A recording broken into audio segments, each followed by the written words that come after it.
What's up, B2? Capital G here. Got some very interesting duels for you guys to check out, including a it's a very strange hybrid deck. It's a deck that features gadgets and infinite track, which, some people might know it as Infinite Ignition by the OCG name. I guess it really isn't all that strange. Infinite track and the gadgets are both machine-based, which is where you get the natural synergy from these two archetypes. Also, they're all earth-based, so if your opponent flips over that rivalry or goes in match, neither one of those actually will do anything to you. And he's dueling against a tier 1 deck in Guru Control. I think it's tier 1. And I think that pretty much the only monsters you are going to see on the bottom screen, for the most part, are going to be machines. So you can see some of the synergies that gadgets and infinite track actually have. But first, he's going to start out with he's going to start out with some Sky Strikers, which are also machines. So I didn't break my promise. He's going to go into this is really just to get him to his platinum gadget. He just needs 2 monsters, and then he can start special summoning a bunch of monsters with 10 goldfish, and also with the gadget. Girgian X haven't really seen that since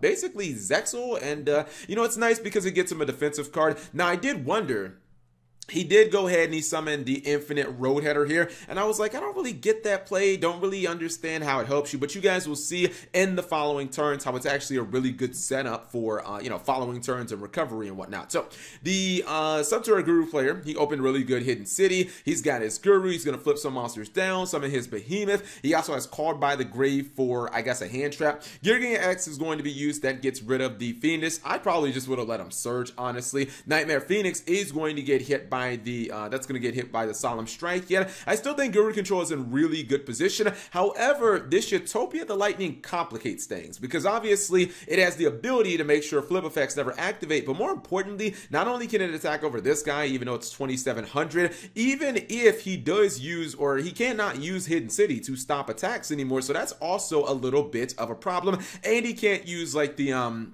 he can't use Final Battle in the battle phase to try and crank his monster up. Now, I guess before battle phase, he could have used Final Battle to flip it. I'm not sure why he didn't do that, but hey, mistakes were definitely made here. Anyways, as long as you have Guru, you're still in any duel. Ash Blossom is going to get used. We knew that he had Called by the Grave, so that's just going to shut down the Ash Blossom. He was probably targeting that the entire time. He's going to bring back his Behemoth, so not really anything bad happened there. He's going to get rid of the copy of Utopia the Lightning, then attempt to attack over the gadget. However, he does have that Signal Red, and that Signal Red is going to say, no, I'm going to negate the attack. You have to attack me, essentially, and I'm going to summon myself. Now, the odd thing is, he decided to use Fiendus on the Signal Red. Now, this is weird, because what happens is the Behemoth that was attacking gets flipped face down, and he gets to keep the Signal Red in his hand. So, I feel like that was actually just a -1, because you don't get the attack through, because your attacking monster is now face down. So, he actually just took a -1 off of that. I don't know why he did that. I think he didn't really think about that. Signal Red cannot be attacked, or when it is summoned by its effect, it can't be destroyed in battle. So even if he did attack in the Signal Red, it wouldn't have died. Now, this is what I was talking about. Remember how in turn 1, he set up that Roadheader play? What Roadheader does is, it's very similar to Salamangreat Mole. It has a Pot of Avarice built into it. You can actually target, you can put 5 Earth Machine monsters back into your graveyard, or back into your deck from your graveyard, and then you get to draw 2 cards after shuffling your deck. And since he's playing gadgets, obviously he's running through his monsters like crazy. So it's a really nice recovery card for for Infinite Track.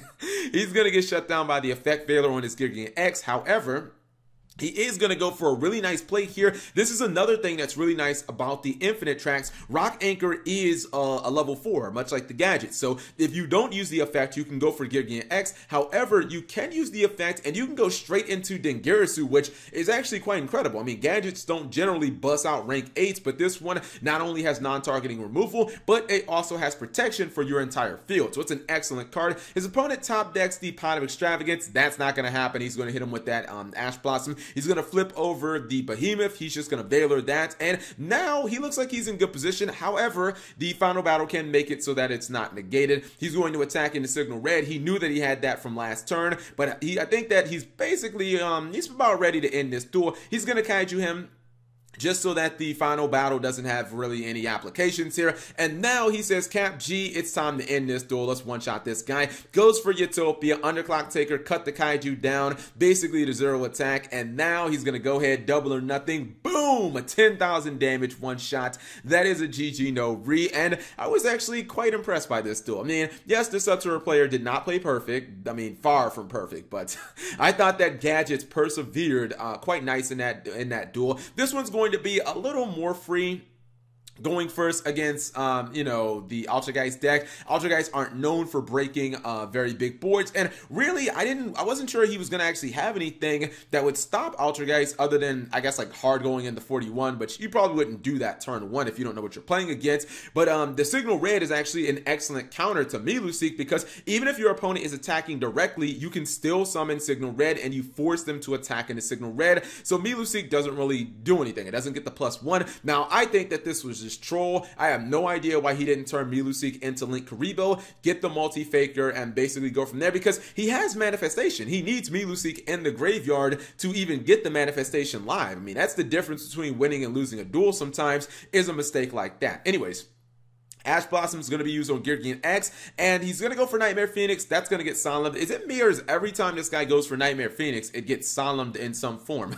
We saw that in the last duel with the Solemn Strike, but now it's getting hit with the Solemn Warning. The problem is, now all you have is this Miluseek and nothing else. Then Girasoo can take out the back row, and he's probably going to OTK you because you played Solemn earlier in the turn. You're at 3,600 life points. Castel, and that's a GG no re. Had he just went for the obvious Linkuriboh, he would have been perfectly fine, because off of his Solemn Judgment, he would have been able to summon his copy of Multi-Faker, which would have been able to block an attack. He also would have been able to summon a Sequidius from his deck, so even if he did bounce the Multi-Faker, he would have gotten rid of one of these monsters, probably Dengarasu because it's the highest attack monster, and he would have had still the, you know, the Sequidius to block an attack, and Sequidius would have gotten manifestation back from the graveyard. So I feel like if he would have done that play, he probably ends up winning this duel, but, you know, obviously mistakes were made. So let's pause for one quick second and check out this deck list. All right, so this is what this strange little deck looks like on paper, and looking at the trap lineup, this deck might actually just be better suited going second than first, because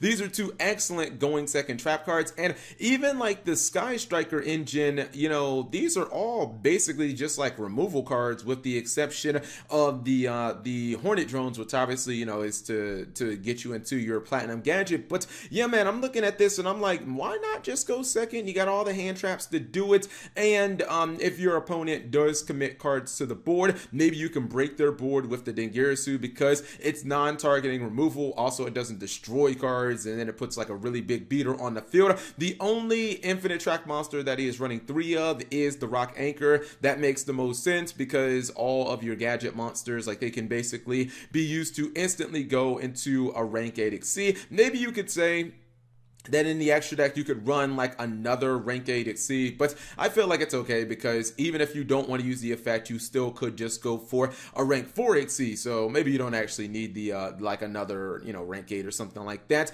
And you see that he's running the Utopia package. Obviously this includes Utopia Double, because double or nothing equal those spicy OTKs, and then at the same time you have Utopia the Lightning that can just be used against monsters that would float when they're destroyed by battle, or if your opponent has something on the field that activates when you're trying to attack. If it activates during the battle phase, then obviously you can work around. Plus, if you're going second, like, urgent schedule means your opponent's going to have more monsters than you on the field. So yeah, I kind of feel like this is probably like a go second build of this deck. But it's interesting to see that, you know, infinite tracks have found a home. I don't know if they can be a deck on their own, because I don't feel like they're all that good by themselves. But if you mix in some gadgets, then obviously you get easy pluses and you get some good plays.